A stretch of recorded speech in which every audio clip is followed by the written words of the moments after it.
What's going on, guys? It is Patrick here, and in this video I'm going to be giving you a complete background story as to what has happened so far in Twitch Plays Pokemon. Now, if you happen to be unfamiliar with Twitch Plays Pokemon, there will be a link down below to that stream. You can go check it out if you want to see it. And basically what we're going to be doing, though, is just going through everything that has happened so far. Now, I got to thank out the subreddit because they've given me a lot of information. I wasn't here at the start, so I had to get a lot of it from them. And I've just been going through many posts, compiling everything. If you guys could leave a like for this would be amazing because it did take me a lot of time to get all the information. But anyways, let's get into this. Alright guys, so our story begins in Pallet Town, where our main character gets named Red and he acquires a Charmander. The name of the Charmander is ABBBBBK, or short for Abby. From there, we leave Pallet Town and head out and catch two Rattatas. Now, the first one that we catch is named JLVWNOOOO, or more commonly referred to as Jay Leno, and the other one does not receive a nickname. We also end up catching a Pidgey. Now, eventually, we make it through Viridian Forest to Pewter City, where we fight Brock and defeat him. Now, not much information is known on how this happened, as there were not many people viewing it at this time, but it is known that we did obviously beat Brock. After acquiring our first gym badge, the Stream, more commonly referred to as the Hive Mind, heads out to Route 3, where they catch a Sparrow. They then later move on to Mount Moon, where they find a Moonstone and a Nugget, but both are quickly tossed after finding them. After this, we are faced with the choice of the Helix or the Dome fossil. We choose the Helix fossil and it becomes our god figure that most of the fans worship. The other one, the Dome fossil, becomes the devil equivalent. The Hive survives the trek through Mount Moon and arrives in Cerulean City, where they then head north to defeat Nugget Bridge and meet Bill, who gives them an SS ticket. From there, they manage to defeat Misty and acquire their second gym badge. We then traveled to Vermilion City, where we traded a Sparrow for a Farfetch'd named Dux. Shortly after that, we took on the SS Anne and acquired the HM Cut that we taught to our newly acquired Farfetch'd not soon after. Soon after, we cut the tree outside of the Vermilion City gym and entered, defeating all of the trainers. Miraculously, as some say it was an act of the Helix, we managed to solve the gym's puzzle in one single try. After this, the Hive Mind defeated Lieutenant Surge, with most credit going towards Abby the Charmeleon. After winning our third gym badge, we caught a Drowsy and then returned to Cerulean City, where we faced the toughest challenge yet, the Ledge. It took almost an entire day to beat it due to the constant trolls of people pressing down when we were trying to scale it to the right. We finally beat it. Many argue that this was simply the Helix testing us, seeing if we had the perseverance. After beating it, we certainly had the unity of one.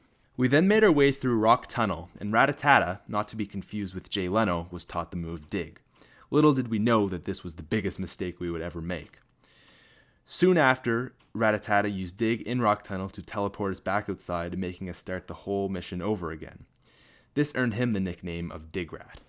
The Hive Mind finally made it through Rock Tunnel and arrived in Lavender Town, only to quickly travel again to Celadon City, where they made numerous attempts at sending Digrat to the PC. They finally succeeded, and were very lucky that they didn't accidentally release a Pokemon. This time. The Hive Mind then went to fight the Grass-type gym leader Erica, but were thwarted before they could make it to her. In their next attempt, Pidgeot dominated the gym and received the name Bird Jesus for his valiant efforts. He was now seen as a prophet sent by Helix.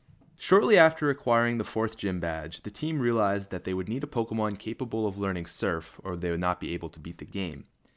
They decided on acquiring an Eevee in hopes of evolving it into a Vaporeon. They did manage to get the Eevee, but their attempts at buying a Water Stone failed as they accidentally bought a Firestone instead. Most members of the Hive Mind were quite distraught, as they had no more money to purchase another stone, and Flareon is considered to be the worst of the three evolutions in Generation 1. Their solution to this problem was going to the daycare to deposit a Pokemon instead of the PC, as the daycare has no risk of accidentally releasing a Pokemon. They tried to maneuver the ledges of the daycare, but it just wasn't working. They were going to have to use the PC if they wanted to open up another slot to get a water Pokemon. This time they were not as lucky and ended up releasing both Abby and Jay Leno from the party. This was a huge blow, as Abby was one of their best Pokemon and Jay Leno was a pretty freaking cool name if you ask me. And to make matters worse, Digrat was retrieved from the PC. This put all hope of success into Bird Jesus, as Abby was their only other good Pokemon.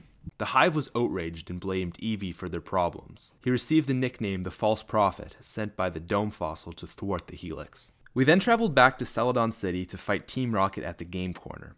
As expected, Digrat dug us out after not very much success.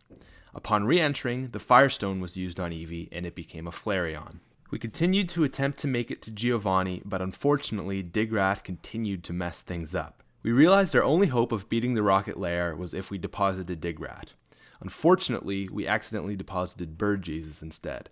The stream then realized that Bird Jesus was our only hope of success and decided to try and withdraw him. We were successful. The hive mind then spent countless hours trying to make it through the rocket lair with no avail. This was all due to the fault of Digrat. At some time during these failings, a new system was put in place called the democratic system. It allowed for people to vote on the player's next move instead of everyone just randomly shouting out what choice they want to happen. This started what we call the Start 9 riots. People got extremely frustrated because they wanted the old system put in place. And with this new system, there was also a thing that how it worked was you could type in how many times you press the command. So you could do left 2 and the character would move to the left twice. People started putting in Start 9s as in protest to say, no, we don't want this system. And it was shortly moved back to the old system, which we now call Anarchy. After many more dig mishaps in the rocket lair, we again decided to try and deposit Digrat. Except this time, we accidentally deposited the fake prophet, Flareon, and Drowsy. A new system called the Anarchy versus Democracy tug-of-war chart was put into place. Essentially how it worked was people would vote for what sort of system they would want, and whenever one got to 75%, that would take over until the next one would go over to 75%. People were again very outraged at this, however, people did make more progress on the democracy system. After lots of feuding, eventually Anarchy won over and we went back to this continual system of Digrat teleporting out. At one point, after a very frustrating teleport, we made the decision that we were going to release Flareon, the false prophet. To much avail, it did happen and Drowsy was withdrawn. Drowsy was nicknamed the Keeper as he was the one who supposedly stopped Flareon from escaping from the PC. After much teleporting, we eventually got the lift key and made it to Giovani, where we experienced a very tense battle. It was down to our Bird Jesus versus his Kangaskhan. Bird Jesus had 8 HP left, his Kangaskhan had very minimal HP. Bird Jesus used Whirlwind, but it did nothing. His Kangaskhan used Rage to take it down to 1 HP. Unfortunately, it used Whirlwind again, and it died. This time, we had lost. Revenge set, the team made it back to Giovanni's lair, where Bird Jesus destroyed his Kangaskhan to win the match. Before they could acquire the Self Scope, however, Digrat decided to teleport, and they had to travel once more through the rocket lair to acquire the Self Scope. People were quite angry at Digrat by this point. At some point during this whole mishap, we managed to acquire an Oddish who got named the Seed of Hope. From here, we traveled back to Lavender Town, where we went into the tower and defeated our rival Blue. Realizing that our team are ill-equipped to battle ghosts, the Hive trained our Pokemon through the docks and down into the signage, where they grew quite a few levels. We tried to teach Bird Jesus Swift, but unfortunately Digrat got the TM and they traded it for Thunderbolt. This was a very bad trade.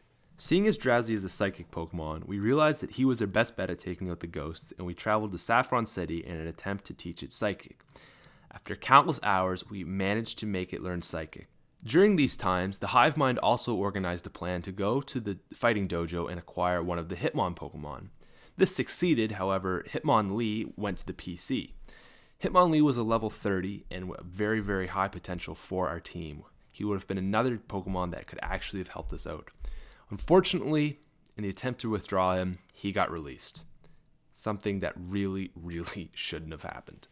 And that is what has happened in the last 7 days, guys. It's been quite exciting. I guess we have sort of aspirations now to go to the Ghost Tower, defeat them so we can move Snorlax, also acquire some more badges, and eventually, maybe someday, we will beat the Elite Four.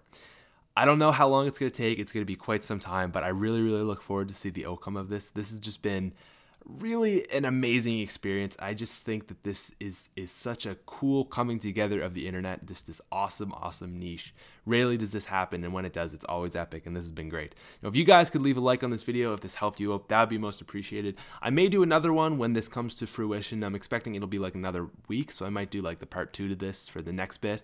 But hopefully, to all you guys who are just coming on, this sort of helped you out, get an idea of what's going on with this, because a lot of people didn't understand the beginning, just because no one really knew about it. So hopefully that helped you.